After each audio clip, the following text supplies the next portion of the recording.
is going on, everyone? Well, of course, my voice is starting to crack now that I've been like, Yeah. I'm feeling better. Yes, I had COVID again. Get over it. It's been terrible. I've had a horrible time, but I'm pretty much better. But listen, it is the morning, so like I've only been awake for not that long, so that doesn't help either. But I digress. We said last week, we left you on a teaser of what we're going to do this week because I don't want to talk about anything else. I just want to talk about music. I think music is one of the greatest things in the world, and we're going to get to all of that in just a second. But first and foremost, JPJ, what is going on? What's up? How are you doing? I am good. Nothing too crazy happening, just normal run of the mill life, just Yeah. living life, going to work, coming home, hanging out, talking shit with my friends, having fun doing things like this. But all in all, I'm good. Can't complain. Yeah, just trekking along in this crazy thing that we call life, you know? Yeah. I seen you started playing The Quarry over in your Twitch yesterday. I did. Yeah. I've been the last couple of weeks, I've kind of ramped up the amount of times I've been over there. I really still play MLB The Show the most, but yes, last night I dove in because obviously I saw on your channel, you had multiple streams where you were playing with it.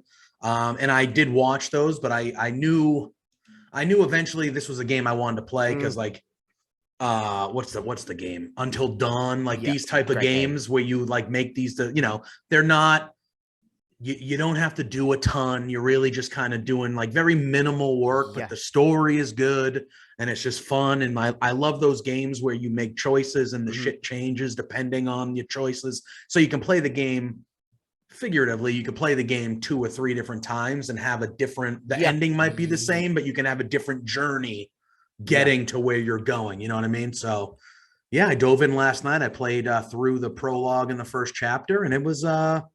It was pretty fun. So hoping to finish that one out and kind of get back on there and play some other games just besides the baseball game, you know? Yeah, I know that broaden feeling. my horizons. I know that feeling. Yeah. I honestly haven't been streaming that much in the last few weeks just because I've been sick. So I just haven't. I've only really started streaming again in the last couple of days. So, but you know me, I'm just usually playing footy or I try to play some wrestling as well still. But The Quarry and just different stuff, whatever I just kind of play whatever I'm playing. You know what I mean? Like I guess variety streamer or whatever you want to title it as. But yeah. The Quarry is a good game. I played through it twice and had 2 different endings, so just putting that out there. Okay, good. So I like the fact that there's multiple endings too, because then that'll make me and like I'm not going to spoil spoil it or anything like that, but stuff you like decisions you make at the very beginning of the game directly affect the end. So all right, watch what you're doing there. I'll try but my yeah, best. it's a very good game. That game's got really a lot of critical success too, which is a good thing because it just means that we're going to get more. And that's that's the thing. Like I even playing the first, I only played for the first couple hours last night of the game. You know what I mean? And even playing it, I was like, there should be more games like this. You know what I mean? Because anytime, and I feel like and again, I use Until Dawn as the other whatever. I know there's multiple games like this, but like whenever a game like that comes out, I feel like they're few and far between when they come out. But every time they come out, they have good success and they have good critical success. That's probably why though, because they're not oversaturated.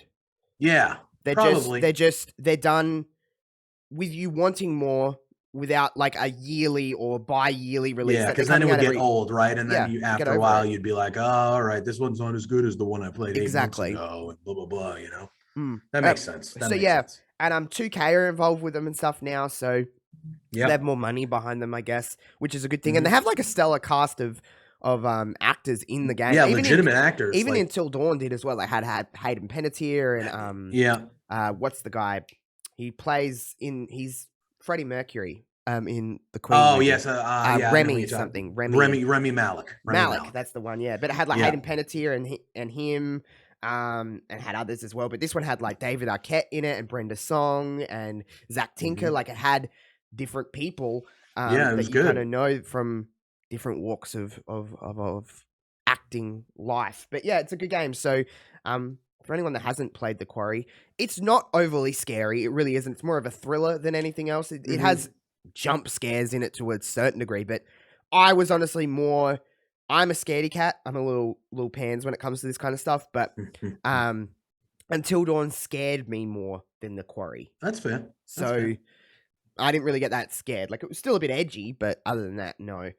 So Cool. yeah, check out The Quarry. But we're going to talk about music like we said at the start, like we said last week. I want to talk about music because I feel like we haven't had a music chat in a little while. And music is, while it relatively stays at a bubble with what you like, it's always changing. It's always evolving. It's always kind of moving around and going like, oh, this is good and this is good. And we've both stated we're pretty much in the same space when it comes to, we listen to just a very wide range of music. There's no real run genre that we like what we like, but we also are like, oh, we'll take a little bit of this and take a little bit of this. And I'm a person that's like, there's good music and there's bad music. It doesn't really matter what genre there is.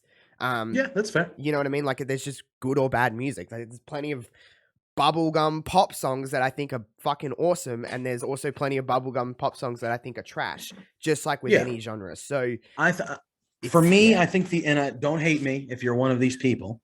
The only genre that I just vehemently dislike, no matter what, is country music. Which is that's really a lot of people like that. Yeah, that's real. And I'm not saying all country music again. And this is where you just kind of said, like, there's certain country music like Johnny Cash and like a little older, slower pace, you know, and I know like Johnny Cash, Willie Nelson, Patsy Cline, like there's certain, I feel like I gravitate more towards the classic country music. Dolly Parton, she's country. Dolly Parton, yeah. But I feel like a lot of the stuff that has been considered country music the last 10, 15 years to me, I just haven't. It's more pop music to me. It's just kind of, I don't know. Like, I know there are plenty of bands that are talented. I know a lot of people like Zach Brown Band, and I can hear the talent in that band, but that type of music, it just isn't for me, Doug. No, I get it. And the words of the great Randy Jackson, that's a no for me. Yeah, I get it. I don't really love country. I used to listen to Shania Twain growing up with my mom. She had some bangers, but she was like pop country. Like, she was, and that's what I'm talking about. Like, it's pop music. Like, it's you mainstream. Listen to Shania Twain, yeah, it's pop music. Even early Taylor Swift is country music, but it's pop music. They just have a little bit of a little twang in the voice, little twang on the guitar. And there's nothing wrong with it. I'm not discrediting it. Shania Twain was, I mean, she had some fucking awesome songs, and I'll still put them on. Feel Like a Woman is a great song. You Don't Impress Me Much is a banger. She has plenty of songs that I can just sit here and list and go, yeah, Shania ruled. And early Taylor as well, and a little bit of Carrie Underwood and stuff like that. But again, it's like that pop country where it's like not country enough to be straight country, but not pop enough to be straight pop. So it sits in that little bubble. But it is what it is. But country's probably the only one where I'm like, I'll judge it before I hear it, and I hate that about myself. But I'll go country. I'm not really. Oh, that's the only genre I truly like. I'll hear like one note, and I'm like, no. And they have that certain. You just like, that's country music, and I'm not here for it. But you know, I'm very much. I'm always talking about music because I just think music is just. I mean, there's nothing better in the world than music. Really, there's nothing better than just listening to music. And think of a situation and think of a music think of a time where that situation can't be altered with music. It's just crazy how much music can kind of impact whatever you do, whether it's driving, whether it's going, exercising, whether it's a video game. Like, there's scores in games. The Quarry is a great example. The Quarry has a great score.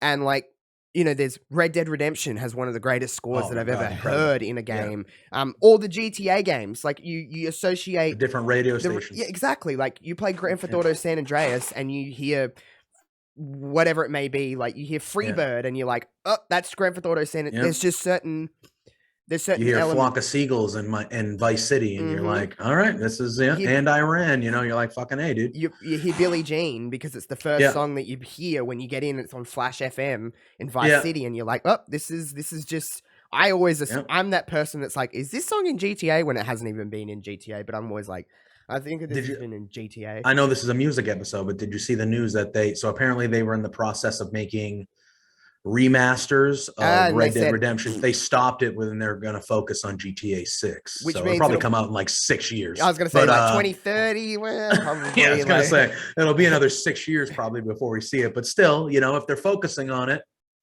hopefully When did Grand Theft Auto come out? It has to be approaching 10 years, like 8 or 10 years at this point. Is it even longer now? What? Are we at 10 years? Grand Theft Auto 5. It Okay. came out in 2013. So what? Yeah, so we're 9 almost at years? 10 Yeah. years since 5.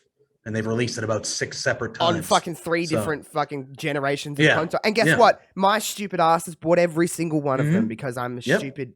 I buy into I don't think propaganda. they've officially released, and I don't think they're going to now because they said they're stopping. But they were supposed to release a remaster one for PS5, and if they were gonna, my dumb ass was buying it for the 3rd time. So that's what was gonna happen. So It's insane how much love they put into, but people buy it. People buy into it, and I mean, we could talk about Grand Theft Auto forever, but I know. yeah, it's crazy how much music just there's you know when you're like, I'm bored, I'm just gonna sit down and listen to some music. Like, there's nothing better. But like my playlist, I have a playlist on Spotify that's called Sick Jams That Make Me Physically Ill, because it's just all my favorite music. It's a lot of like, I'll get it out of the way. There's a lot of Paramore and there's a lot of Hands Like Houses in there. Well, it's all of their songs. Plus, I got other bands and other artists in that I love. But the first thing that I want to talk about is an artist that you may or may not know. You might not know. She's only had a couple of albums. Her name's Sigrid. So Sigrid is Norwegian, and it's a lot of like, it's not typical pop music at all. It's not. It's really hard to. The thing I like most about her is that I can't pinpoint what kind of music it is.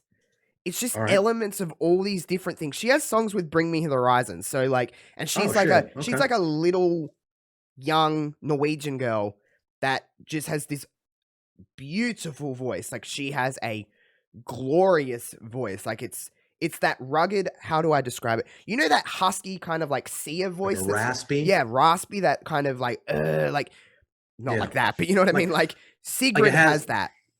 Okay. It's beautiful. Has like kind of like would you consider it, this is gonna sound weird, but would you consider it like Pink? Almost like Pink has a little bit early Pink, when it sounds like she smoked a pack of cigarettes sometimes before she sings. So it's kind of like that, like when she gets higher up in her octave, it's like gets that crackly stage of that. I love. I love when, especially when pop music, especially female singers, when they. I love when Miley Cyrus almost occasionally. Well, she sings great rock music. She's incredible. Yeah, she does rock covers. I'm going to talk about Miley in a second, but when music is kind of, when they hit imperfections, I like when music isn't, you know, when you listen to Adele and you're like, this is just perfect. You can't, like, she's just, you can just lay back and go, oh yeah, you're just one of the Mount Rushmore voices. You could be having a bad day and we wouldn't know because you just are just that immaculate. Like, I like when music's a little bit rough almost, and it's like that isn't perfect. I love when you go to see a band or an artist live and they go to hit that note and they miss. Like, I love that because it's like, that's real music. That's how your voice doesn't always work with you, and I like that in music. But Sigrid is.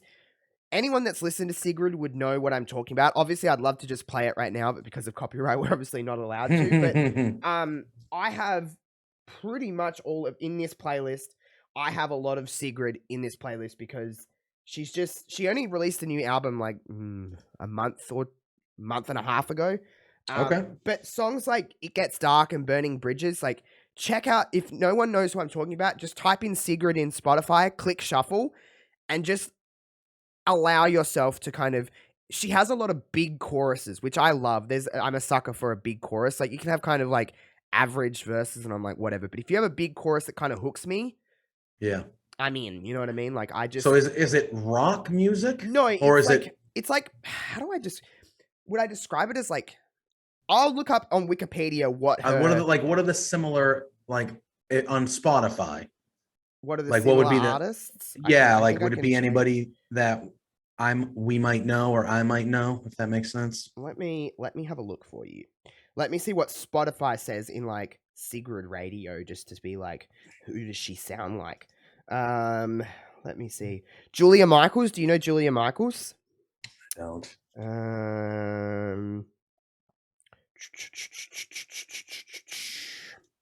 I'm trying to go through. It's loading slow. Let me see if it comes up in what she is on Wikipedia. Like, what is her?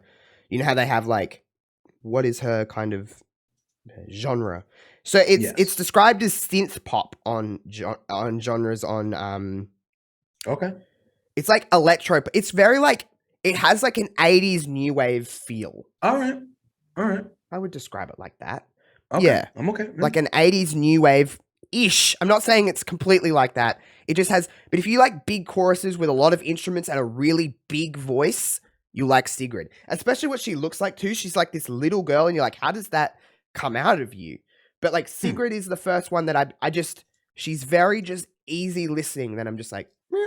It's very like driving music when you put on in the car and you're like, oh, like it's just like sunny day, like a beautiful spring day, and you're Yeah. like, oh, this is great music to listen to. But that's my All first right. one that I wanted to say. I'll let you bounce off and then I'll go more. Um, yeah, I mean, I've been okay. So this band is not new at all. Um, but they just released a new record a couple weeks ago, and it's their first full-length album in 13 years. One of my all-time favorite bands, Alexis on Fire. One word. A lot of people might know a band member of Alexis on Fire, one Dallas Green, who Beautiful. also is City in Color. He got a lot of press and a lot of popularization City with in Color City is in great. Color. When he did that album with Fantastic. Pink, who wasn't Pink, she Yeah. was like Alicia Moore. Like she, Hmm. they, mm, Yeah. In my opinion, we just he for me has one of a great voice, yeah, it's Dallas great. Green. And he's a great In this band musician. He's not particularly, just a great voice; he's a great yeah, musician. yeah. And this band in particular, if you're not familiar with Alexis on Fire, they are heavier. They scream. Oh yeah, They are screamo music. He is the clean vocals. He is the lead guitarist and the clean vocalist of Alexis on Fire. So when I was, you're talking, God, what am I gonna? They just turned 30. You're talking almost, 20 years ago, 18, 19 years ago, when they were just coming onto the scene in the early 2000s. They were very much that screamo band, and they had their front man that didn't play an instrument was the screamer, and Dallas Green was on the guitar, and he was doing the clean vocals, and his voice. I like a lot of screamo stuff. I like a lot of stuff like that. Like you don't hear a voice like that often in that type of music. You hear good voices. You hear plenty of good, clean voices, but yeah, Dallas Green is like a level above. Like he's like a naturally like super duper talented yeah. He is. vocalist. Yeah, You know what I mean? So you don't hear that type of voice a lot when it comes to heavier music, even with the bands that do a little bit of both. And two of their earlier records are two of like Watch Out and Crisis are, in my opinion, two of the best screamo albums to ever be produced. And then they kind of went away, and he focused on City in Color. But they just released a new album. It's called Otherness. It came out a couple weeks ago. Fantastic. It's really good. A little more, they're older gentlemen now. So it's a little more, it's still heavy and they're still screaming, but it's a little more melodic, a little bit slower than their previous outfits of 12, 13, 14 years ago, where they were younger, like fucking aggressive, just fast and in your face and ready to go. So it's a little bit different, but it is very much Alexis on Fire. And in my opinion, not for the longevity, but that's the music I like. Pop punk, screamo, emo. That's when I was, 17, 18, 19, when that music was really busting at its all-time height. So I was right in the middle of it, figuring out who the fuck I was as a human. And that was the stuff that was there for me. And in my opinion, I think for their 3 or 4 year stretch where they released those two records, like I thought they were the best screamo band to do it. I thought they had the perfect blend of heavy, good, clean vocals. Lyrics were on point. Music was good. So I was just happy to see him come back, and the album's actually good. I was worried. I was like, oh God, is this going to be yeah. I know like, what that feeling's like. are they going to go a completely different direction where I'm like, okay, I'm glad you guys are making music, but this isn't fucking Alexis on Fire, But it stays true to who they are, and it's a really, really good record, and I would recommend it. If you like heavier stuff, I would recommend listen to their old shit, but I would recommend I'm older now, so I don't know if there's younger people or people your age. I know you know who that band is, I know, but I don't know if that's everybody because of my that's in older their mid brother. 20s. Like my Yeah. older brother So, loves well, that there you band go. like crazy. So So, I know, but he's yeah. a lot older. My brother is 7 years older than me, so there's a Okay, bit of so a he's more difference. closer to me, my Mhm. age. So I might say a few bands, and at the beginning, you were like, "Hey, we have a vast whatever," but like we do have bubbles. Like Yeah. I rarely leave my bubble. So That's my it's comfort. Like if I just don't yeah, know what to listen, that's my comfort. I correct, just chuck on this because it's like correct. that's what I like. But like Yeah, it's not to say that I might hear something when I'm at work and go, "What's this fucking song?" And then just like that becomes a part of my bubble. But I'm like exactly. I'm Yeah, very I'm I don't. It takes me a lot to take a risk with music where I'm like, no, Mhm. fuck this. I'm not listening to this. I like my bands, or my artists or whatever. But a Yeah. band that actually pops into my brain when you say like shifts and alters. Have you ever heard of the band Paris?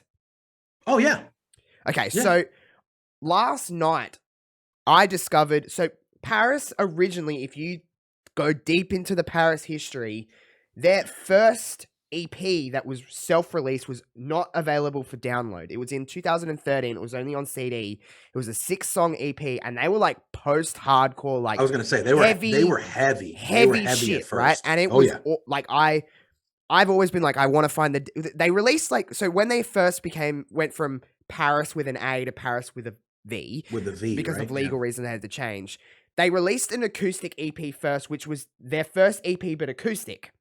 And you Okay. can't find this first EP on any streaming platform. Like it just doesn't exist. And when the Mhm. lead singer Lynn is asked about all this, she doesn't talk. She dodges quite. She will not talk about this EP. No one knows why, but she will not talk about it. She doesn't like talking about it. It's very very heavy, very Oh yeah. very heavy. And Hmm. so last night I was digging for it because I was like, I found demo versions that weren't real great quality. I was like, I want to find this. Like, I will pay money to get this CD. Like, I think these 6 songs are, while I like their kind of, they went like this kind of dance rock route. I Hmm. like it, No, their heavy shit was good. but that first, oh my goodness. So like I found it last night on SoundCloud of all things. I don't know how legal this is, so I would just say Hmm. that Well, whatever. SoundCloud's legal, But I it think, wasn't right? uploaded by them. Anyway, Oh, so because gotcha. they've erased this EP from the existence. Like they Mhm. won't perform it. They won't do anything with it. They just Well, don't touch it. they're like basically a completely different They're a band different now, sound now, which I Yeah. still, again, I like, but I don't like this. These 6 songs. There's a song called "Waking Up" that is just like I love. My favorite thing in the world is punk or heavier rock. There's that genre of like a band fronted by a woman. I just find the way, especially when you think about bands that are fronted by females, they're like some of the best singers in the world. But they don't need to necessarily sing. You can kind of just have a bit of fun and like toy around Yeah. with your voice a little bit. Like I love that. And she's a fantastic vocalist. I'm not going to say that the music that she's doing now isn't suiting her voice more. It probably Yeah. is. However, that kind of post-hardcore kind of genre is like some of the best stuff. And I found it Oh last yeah. night and I was like, let me like just get this into my ears. Like I just want to like just absorb it. And I know that kind of music is not for everybody. I understand that. But like for me, like there's nothing better than when you just want to like just whoa, this is just Oh, like it's it's like the best thing in the my world. favorite But type of music. Like I usually fall back on pop punk. Like I feel like oh, me pop punk too. is the type of music I listen to the most. But heavier shit, like screaming, like that is my that's the music I've liked the most the majority of my life is Yeah. heavier stuff. Yeah. And whether it was when I was growing up and it was Korn and Slipknot and all those people, or it got to that, even in the screamo, emo stuff, like I'm going to see Dashboard Confessional live in like 2 weeks. So like I still listen to like this song. I'm going to see Dashboard Confessional and Andrew McMahon, who was in Something Corporate, who's one of my all-time favorite bands. Like I like that stuff, but even when I was into that type of music, I always skewed heavier. I was always listening to Census Fail and Silverstein and Under Oath, Alexis on Fire, like the heavier stuff. And then that grew into Every Time I Die and The Devil Wears Prada and August Burns Red and that type of that's where I roam. is in No, that, I understand that. you And know, like I know this is a band that gets a lot of opinions just because of the way they've evolved, but Bring Me the Horizon was always they something that I changed a listened to. lot. They changed They a changed a lot. lot. But Yeah. I like their Do you like their whole discography? Like, do you like the no, old so heavier I'm stuff or like more of the like changing? I like from like Can You Feel My Heart onwards. Okay. Like that Okay. is the kind of Bring Me the Horizon that I like because at the end of the day, you got to remember when that song came out, I was a teenager. And I was gonna say that matters, So right? So like when they're singing about like wanting to fucking jump off a cliff, you're like, I'm a teenager, me too. exactly, Like, you know what I mean? exactly. So like I've just fallen in love with that kind of melodic it's a crybaby song. And I It's sad. I call it sad boy music. it is That's sad what. boy music, but I Yeah, sad love boy it. music, and yeah, and I do too. And like, it's always weird. Like when I start seeing new people or stuff like that. Like I have a new lady in my life, and it's like, we're talking about music and we're talking about what we like, and I'm like, hey, here's all the stuff that are like core memories and core bands for me, but it's all this like it's not really presented because I don't think if you listen to a pop punk song musically, most of them are not presented in a full, like you wouldn't hear that type of music and be like, oh, this is sad. But when you throw in the lyrics and usually a lot of the tone of what's going on, there's a lot of angst and anger, and some of it is towards a former lover, whatever. And the subject is usually not a positive one, right? No. So it's very all. weird when I'm an almost 40-year-old man and I'm like, hey, I'm happy in my life. Like I got good people in my life. I got to, I got a job that I enjoy for the most part. I'm not, I'm healthy, like I'm cool. But here, the majority of the music I listen to is sad shit. And like, so it's kind of weird. Like, hey, like, here's all this music I like, but don't worry, like, I'm not like sad, it's just like always a weird thing. Like, here's all this music I like. It's all about heartbreak and not knowing what you're doing in life and all these things, it's just very like, I don't know. It's very weird. But Bring Me the Horizon are very much like you said, sad boy music. But I listen to a lot of them. I listen to a lot of 21 Pilots. I love 21 Pilots just because, again, they're a band that's hard to put it. They're just the ultimate kind of epitome of alternative because I just don't know what they are. Because they have a lot of music that's like on the heavier side of things. I wouldn't say it's like heavy, but heavier side of things. But then they have pop songs, and it just works. 21 Pilots are very good. Obviously, I love Paramore, and if you listen to most Paramore songs, it's pretty fucking depressing. So don't even come at me with that. That After Laughter album that came out 5 years ago is so upbeat, but the lyrics in that album, and that's a perfect example. God. That's a perfect example. You play that, if you had no lyrics and you just played those songs to You're people, like, woohoo! People would be dancing and be like, oh shit, this is great. Yeah. But then if you read the lyrics, you're like, holy shit, this is coming from a dark place here. Yeah. This is dark, And it's just that, but that's part of the reason why I like it. Cause it's hey, I can identify with the shit that they're saying, but I want to have fun. So I'm just going to this is kind of I don't know. It's very, just the way they do it. It's very, a lot of, actually, when you think about it, a lot of music is based off sadness. It comes from pain because you try to create something out of pain. Happy songs are usually boring. They are like, it's just for the most part. But then there's other things that it's not, obviously, some people don't know Hands Like Houses. A lot of people do, and then a lot of people don't. They're actually an Australian band, but they're very good. They're a band that's kind of evolved a little bit as they've kind of, it's like any band. I mean, I wouldn't want any band to stay the same the whole time. It's boring. So they've evolved a little bit and got a little bit less heavier-ish, but they're still in that rock zone, which I just adore. I love Hands Like Houses. But then like, there is other kinds of music. I'm going to talk about other, like, very different from this, but a band that I loved because of my parents and then stopped listening to because of my parents and then started listening to again because you just get older and you're like, why am I not listening to this? It's the Foo Fighters.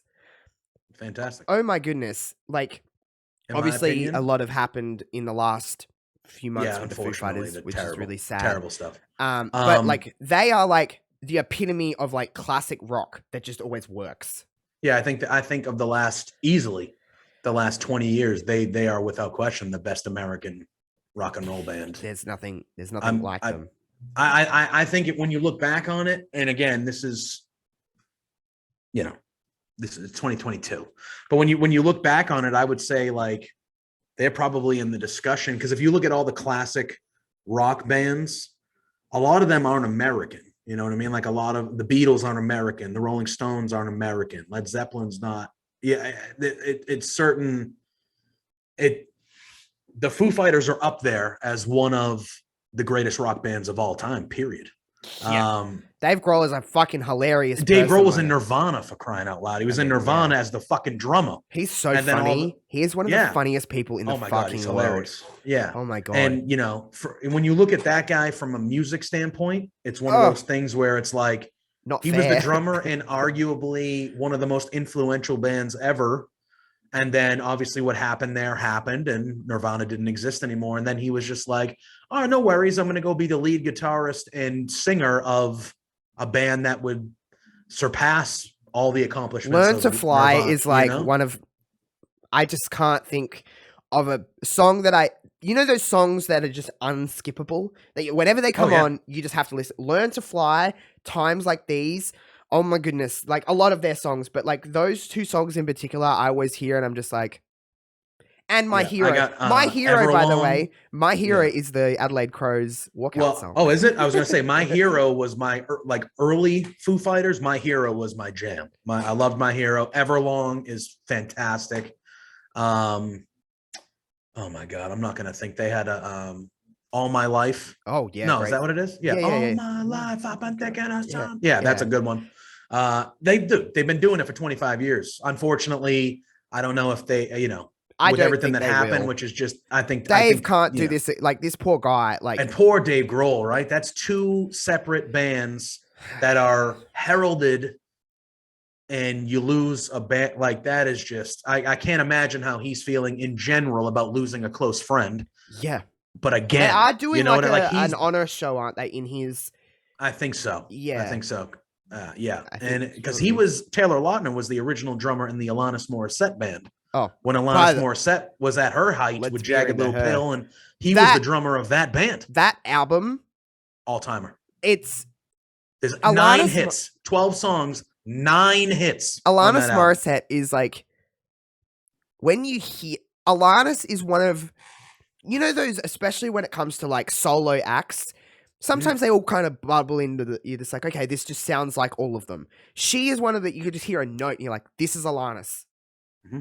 And it's just like the tones in her voice, but also like her songs are really deep lyrically, are very deep. Like you hear Ironic and you're just like, wow, this is just that like late 90s. You can tell that she is influenced by a lot of grunge. Oh yeah. She came right out, and Jagged Little Pill was 1995. Oh, the year I was born. Yeah. There's 12 songs on it, and literally 9 of them were radio hits. Like, and I'm talking like radio. Especially in the 90s, when you think of 1995, pop, that kind of pop sound didn't really come in until the late 90s.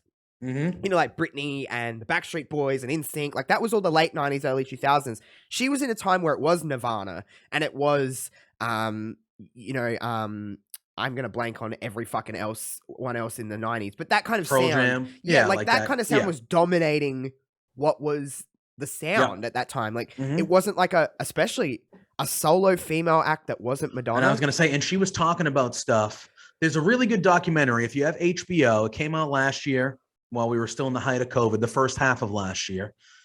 It's called Jagged, and it's a documentary on Alanis Morissette in general, but specifically this album.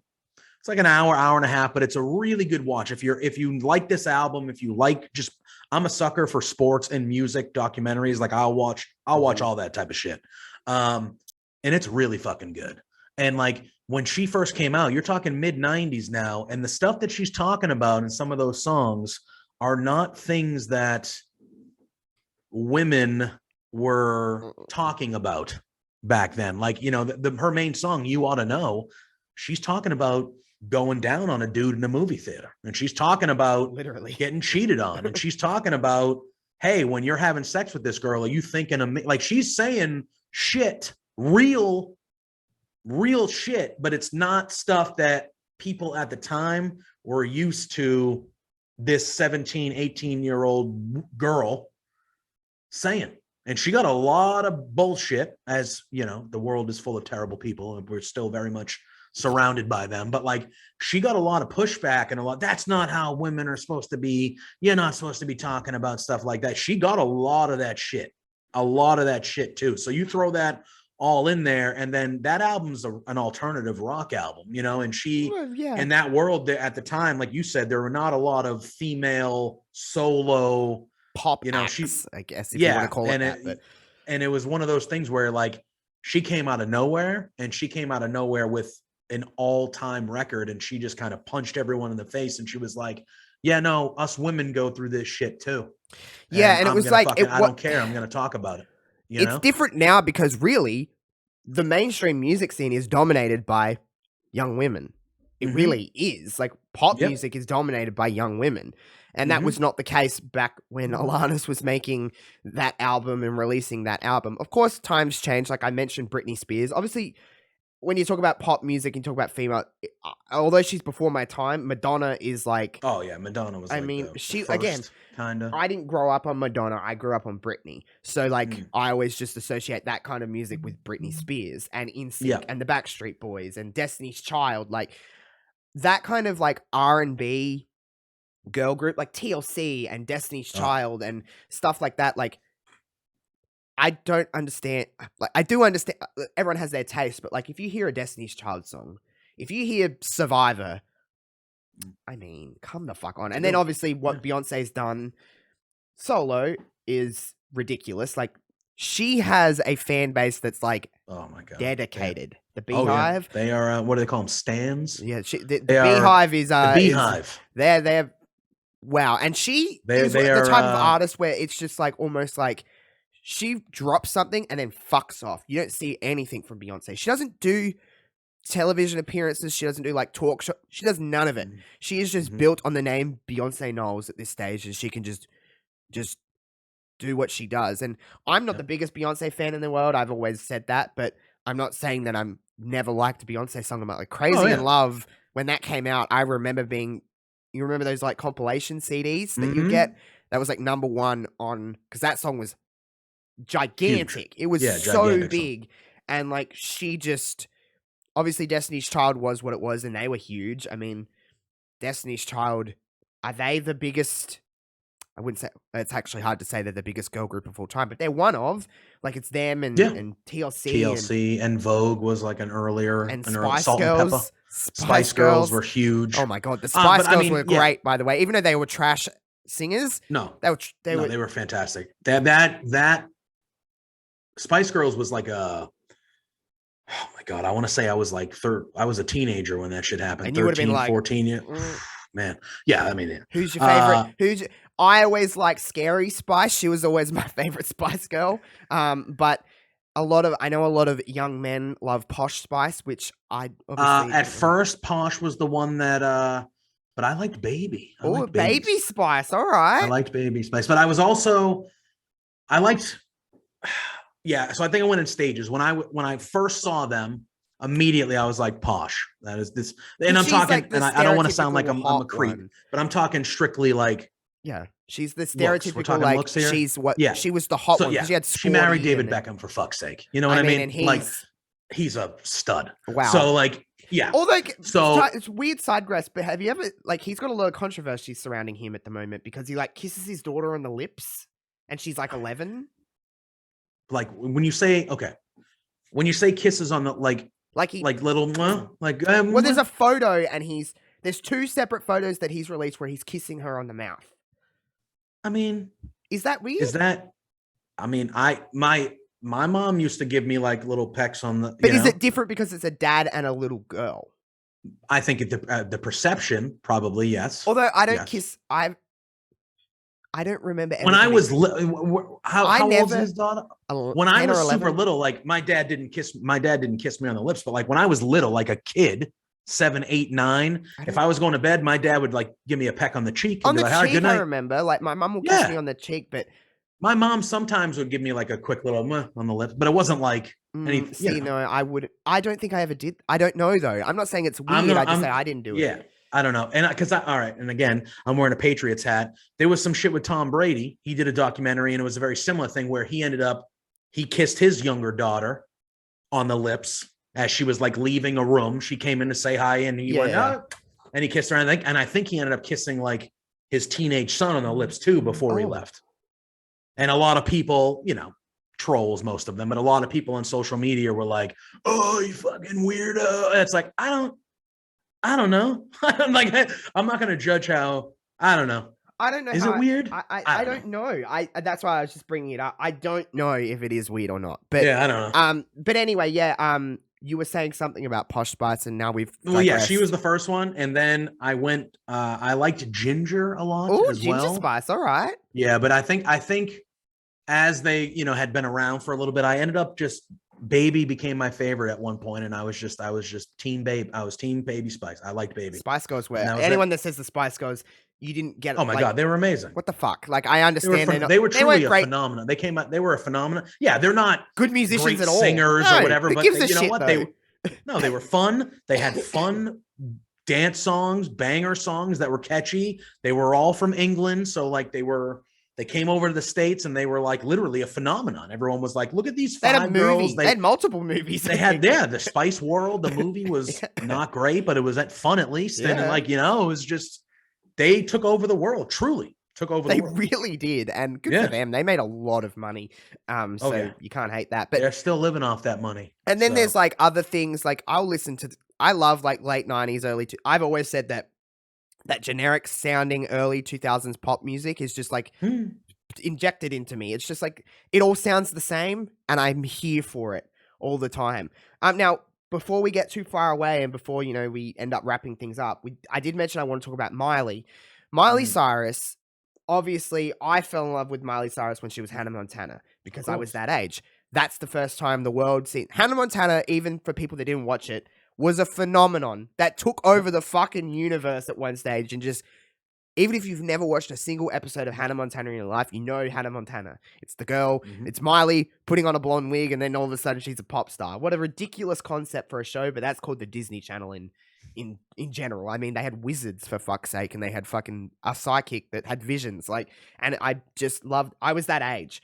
When I first started watching Disney Channel, Lizzie McGuire was on. That's So Raven was on. McGuire. I remember Lizzie McGuire. That's So Raven was on. And then Hannah Montana and The Sweet Life of Even Stevens, was that before your time? Stevens, or was hell that... yes, I watched Yeah, Even I loved Stevens. Shia LaBeouf. Yeah. The young Shia LaBeouf. He went through a bit of a... Yeah, he did. It was been interesting. But yeah, like all of that. So Hannah Montana was huge. And obviously she was singing Disney Channel pop songs. And they all sounded the same. But the best of both worlds is still a song that people know, and you're like, that's the Hannah Montana song. But obviously, she went through what she went through, and she had her different stages of music. And I mean, this woman now, you would never have assumed in 2005 when Hannah Montana was on that she would be singing with Metallica. I was just going to say, I saw that video, and I was very impressed. She fit. And obviously, Metallica aren't just going to have any random Joe Schmo sing. I was going to say, like, one of the greatest that says a lot, rock songs of all time. That says a lot about how, I think because like, it doesn't shock me that she has the pipes and the voice to do what she did. Oh my God. But Metallica just doesn't do that with anybody. You know what I mean? So if, like, for Metallica, whoever it was, their agent or their manager to be like, hey, we have this opportunity to go on this show and perform a couple songs live with Miley Cyrus, for them to be like, yeah, fuck yeah, let's do that. Because she recorded a cover of Nothing Else Matters, and I think then obviously they probably heard it and were like, oh shit, this is good. Like, and they blend so well. She has a voice for rock music, and she did a rock cover album, and it was like wonderful. She does a lot of she sang Zombie by the Cranberries. By the Cranberries, and she sang a song by Blondie. I'm trying to think of what it was. One Way or Another? No, it wasn't that one. I'm gonna look it up because it's gonna really bother me when I can't think of it. But like she did she done a lot of covers like that, but I just can't get over the fact that Metallica is a band that I don't necessarily love. I have songs that I like of theirs, but I don't associate myself with as a Metallica fan. However, they are probably one of, if not the greatest rock act of all time. Easily Like, the most. It's ridiculous. The most popular metal band of all time. Heart for of sure. Glass. Heart of Glass. Oh yeah. My Heart of Glass. Yeah. That one there. Yeah, she did that song. And Blondie, I mean, I always loved Blondie's Blondie. amazing. Yeah, Blondie's great. Blondie's Again, amazing. she was Blondie was doing stuff. Debbie Harry. Yep. Like that wasn't a thing in the 80s. Like women fronted rock band. Well, pop. That would be rock. No, yeah, Blondie was. They were rock. They were like 80s rock. You would hear it. I think if you heard it now, it'd be very toned down. People would be like, "That's a little more pop music than rock music." But in that time, that was rock. That was, and they were. I mean, come the fuck on, Kids in America. Yeah. Oh my god. Oh yeah, they were very popular, and she was very popular because, like you said, at that time there were not a ton of female, like Pat Benatar, her. There weren't a ton of female-led rock bands. No, I mean, really, female. Again, I know I keep talking about female-led bands, but you gotta again, not their biggest fan in the world, but you have to acknowledge what No Doubt did for that. Oh, scene. For sure, Gwen Stefani. Sure. No Doubt changed a lot. Their music. You had mentioned the Cranberries. Yeah. She was one of them as well. Like Zombie. I mean, and Dreams. All-timer. Oh my god, what a fucking song Dreams is. Yep. Zombie is one. They had that what the hell? Linger was another real good one by them. I want to say she died recently, the last 3 or 4 handful of years. I did not know that. Unfortunately. Sad. But yeah, No Doubt, I know their music changed a lot when they had that comeback album and it was kind of trash. But like when you think of like I'm Just Tragic a Girl. Kingdom. Yeah, Tragic. That whole album is incredible. Oh my god, Don't Speak. I still hear that now. Oh my god. Spiderwebs is a good one. Hella Good. Hella Good is one of my favorite fucking No Doubt songs. I love Hella Good. I fucking They also had that song. Cover of It's My Life. It's My Life. Yeah. Yeah, that film clip I always remember because she threw the toaster into the bath. And I was like, oh my God. god. Would kill somebody. Yeah. Well, Britney Spears did that too. Remember when she like cut herself and then put the thing in that Every Time video? Britney again. I mentioned Britney before, but we're digressing everywhere here, but I don't care. Britney, again, not the greatest musician in the world, not that great of a singer. I don't give two shits. Some of it toxic, but what a song. Like, Elvis wasn't the greatest singer of all time. No. But Elvis had an act that got Elvis over. True. You know what I'm saying? Like Madonna wasn't the greatest female vocalist of all time, but Madonna made good songs. She wrote good songs and she had an act that was super fucking over.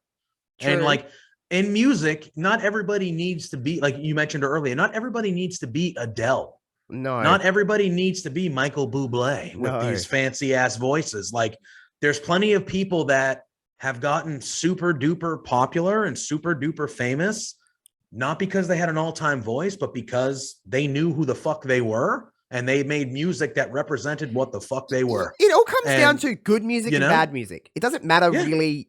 I don't really give a shit about all the other business. Like it's just, if it sounds good, I'm like, this is a good song. Mm-hmm.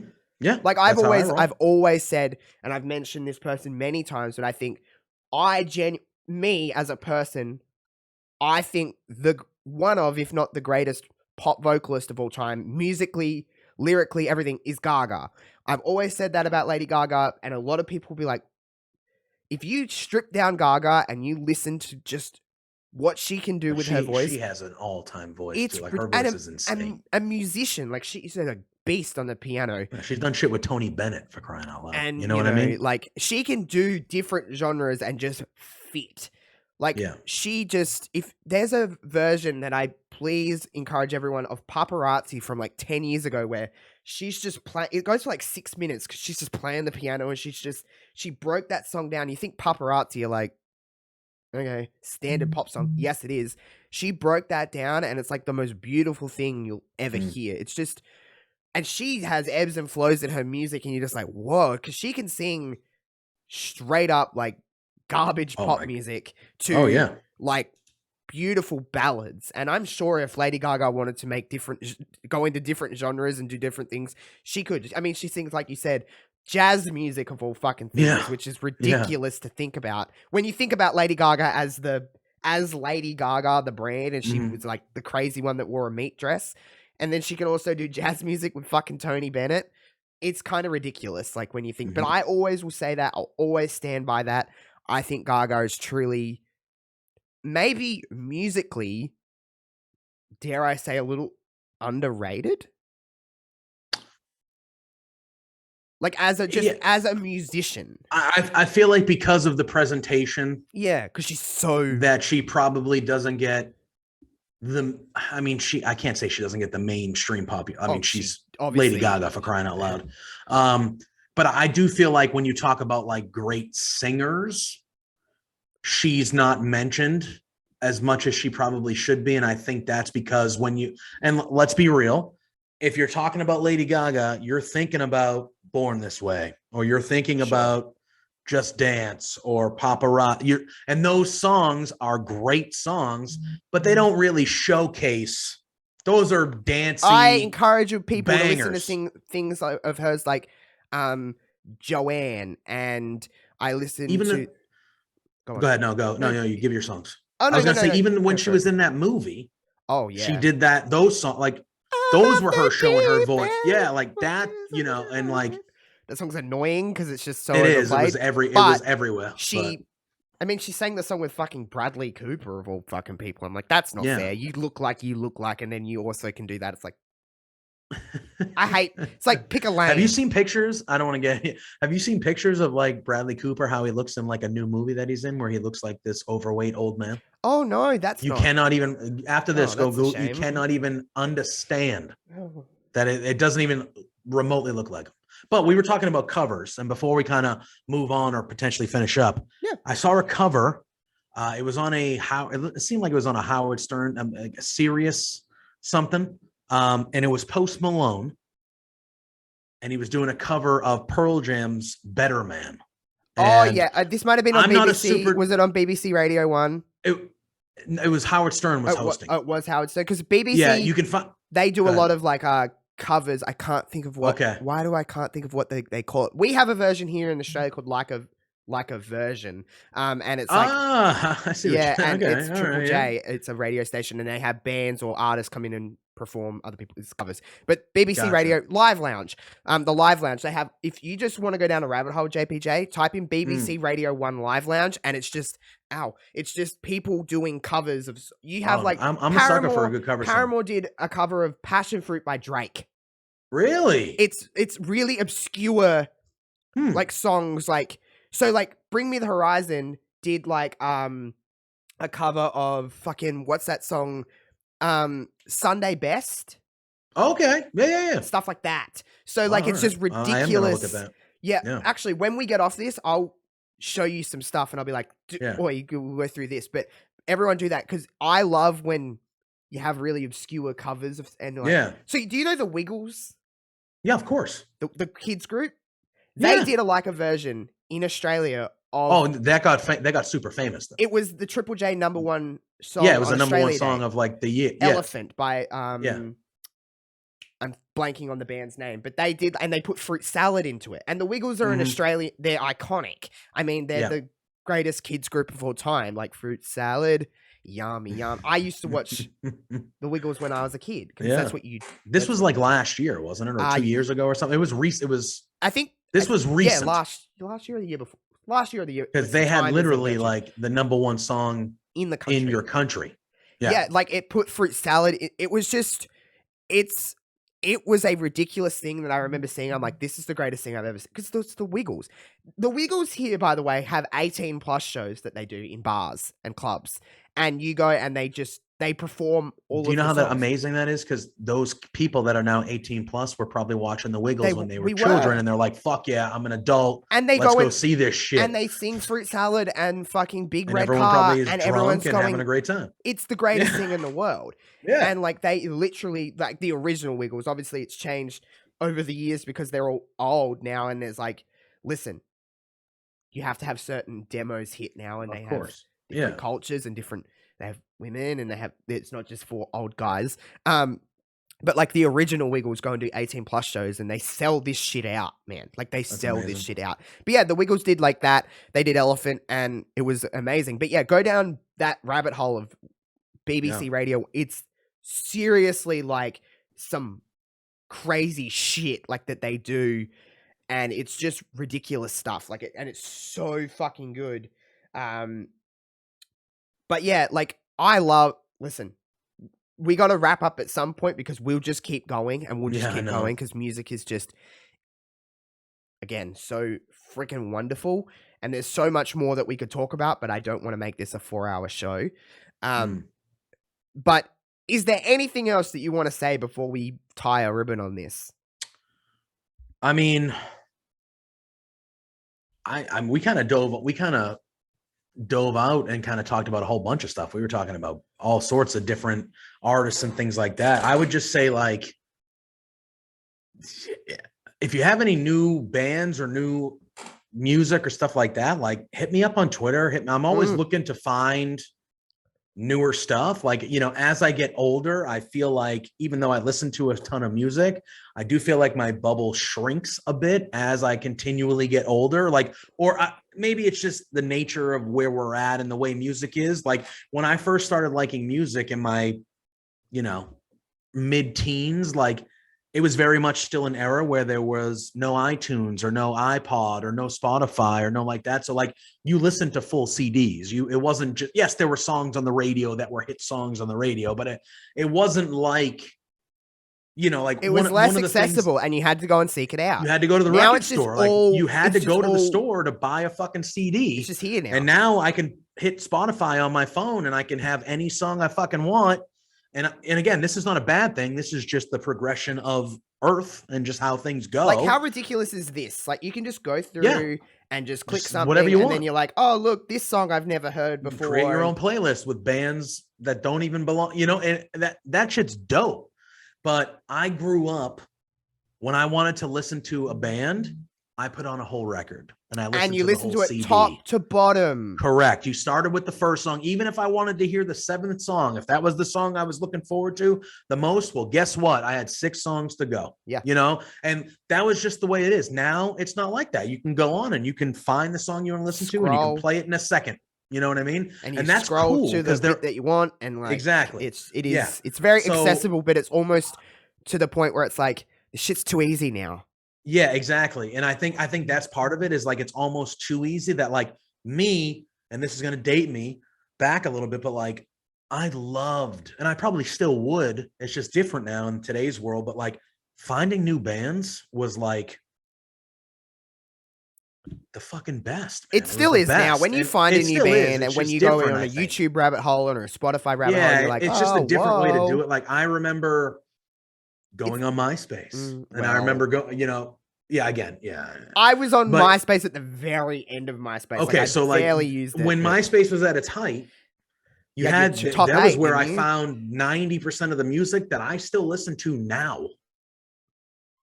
You know, because it was like, oh, here's this band I like. I'm going to go to their MySpace page, and then they would be friends with, or their top 8 would be 8 different bands. And you were like, oh, I never heard of this band.